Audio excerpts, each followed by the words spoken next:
આટલી મોટી માત્રામાં રજવાડી ખીચડી અહીંયા બની ચૂકી છે. આમાં બધું જ અંદર શાકભાજી બધું જ આવી અંદર વેજીટેબલ, તુવેર, વટાણા, ફુલેવર છે, ટામેટા છે. રોજની 500 કિલો ખીચડી. દોસ્તો, જય રણછોડ માખણ ચોરના નાદ સાથે જ ફાગણી પૂનમના મેળાનો પ્રારંભ થઈ ચૂક્યો છે ડાકોરમાં. અને આપણે આવી ગયા છીએ અમદાવાદથી ડાકોર જતા રસ્તામાં એક સેવા કેન્દ્રમાં કે જ્યાં રજવાડી ખીચડી જે છે તે પદયાત્રીઓ છે તેમને ખવડાવવામાં આવે છે. તો સત્યનભાઈ, આપણે આ જગ્યાએ સેવા કેમ છે તમારો? હું જોઉં છું કે ખાસો મોટો મંડપ નાખેલો છે અને આપણી જે મેઇન સેવા છે એ છે રજવાડી ખીચડી. બરાબર ને? ખીચડી અમારી મેન પ્રસાદી છે. અને કેટલા વર્ષથી આશા કેમ? આ અમારું બીજું વર્ષ ચાલી રહ્યું છે. સેકન્ડ વર્ષ છે. સેકન્ડ વર્ષ. ઓકે. અને રજવાડી ખીચડી જ કેમ? લોકો અલગ અલગ વસ્તુ આપતા હોય છે. ખીચડી એટલે એવું છે કે ખીચડી એ સાદો ખોરાક છે, જેથી કરીને પદયાત્રીને કોઈ તકલીફ ના પડે ચાલવામાં, જેથી કરીને કોઈ તબિયત ના બગડે, એના માટે અમે રજવાડી ખીચડી રાખી છે. અચ્છા, તમે કહેતા હતા કે દહીંનું કંઈક વાત કરતા હતા, એ શું છે? અમે બે ખીચડી બનાવીએ છીએ. જી. એક દહીંવાળી ખીચડી અલગ બને છે અને સાદી ખીચડી અલગ બને છે, રજવાડી. અચ્છા. તો સત્યનભાઈ, આપણે આ જગ્યાએ જે ઊભા છીએ એનું પ્રોપર લોકેશન શું કહેવાય? પ્રોપર લોકેશન છે કે હરિવિલા બંગલોઝની સામે હાથીજણ અમદાવાદ રોડ. અચ્છા, હું હરિવિલા બંગલો પણ દેખાડી દઉં. જો સામેની સાઈડમાં છે હરિવિલા બંગલો, એ રોડની પેલી બાજુ આવશે અને આ બાજુ જે છે એ ત્યાં આ કેમ છે. તો આપણો જે મેઇન રિંગ રોડ જે છે અમદાવાદનો, ત્યાંથી આનું અંતર કેટલું થતું હશે અંદાજે? હશે કંઈક 1 કિલોમીટરની આસપાસ. 1-1.5, વધારે 1.5, બરાબર ને?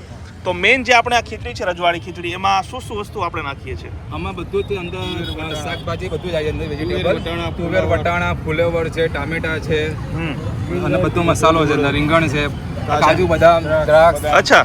હા, કાજુ બદામ, દ્રાક્ષ બધું છે. જો આમાં આપણે થોડુંક નજીકથી પણ દેખાડીએ તો એક મોટું પાત્ર છે. જુઓ, ગરમા ગરમ આમાં ભરવામાં આવે ને જ્યારે પૂર્ણ થઈ જાય અમૂલનું ઘી યુઝ કરવાનું આમાં બનાવે, બરાબર ને? અને જ્યારે પૂરું થઈ જાય ફરીથી એમાં નાખવામાં આવે. ગરમા ગરમ છે.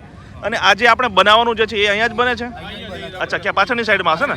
ચાલો આપણે એ પણ જોવા જાય કે ભાઈ જ્યાં બનાવવામાં આવે છે ખરેખર ખીચડી.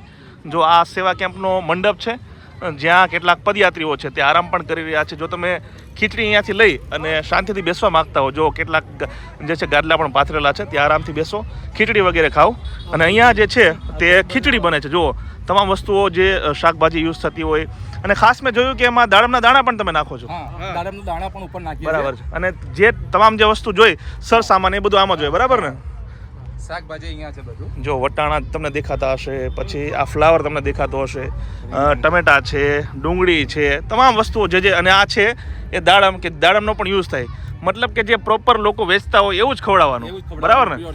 અને એક મોટું પાત્ર છે કે જ્યાં રજવાડી ખીચડી, જુઓ આટલી મોટી માત્રામાં રજવાડી ખીચડી અહીંયા બની ચૂકી છે. જો તમે આ કેટલી ખીચડી હશે અંદાજે જ્યારે બનાવી ત્યારે? અંદાજે બનાવી ત્યારે 200 કિલો. 200 કિલો? 200 કિલોની ખીચડી બનાવી હતી. અચ્છા. અને તમને લાગે છે કે હજુ બનાવવી પડશે? બનાવવી પડશે. અચ્છા. ટોટલની ખીચડી રોજની 500 કિલો થતી હતી. અચ્છા, રોજની 500 કિલો ખીચડી? રોજની 500 કિલો. અચ્છા. ઓકે. અને આ વખતે જે આપણે બનાવી છે ટોટલ કેટલું હશે વજનમાં? અત્યારે 200 કિલો છે. અચ્છા. ટોટલ ખીચડી 200 કિલો છે. ઓકે.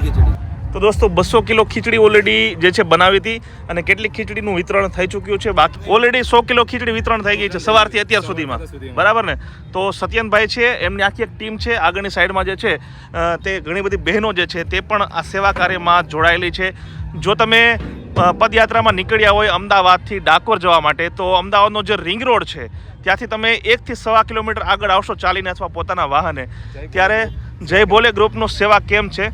જો તમને દેખાઈ જશે સામેની સાઈડમાં હરિવિલા છે, ત્યાં તમે આવો અને જે અહીંયા રજવાડી ખીચડી આ લોકો પીરસી રહ્યા છે તે પ્રસાદી તરીકે લાભ લો. તો દોસ્તો, આ વિડીયોમાં અત્યારે બસ આટલું જ. જય ગરવી ગુજરાત, જય હિન્દ.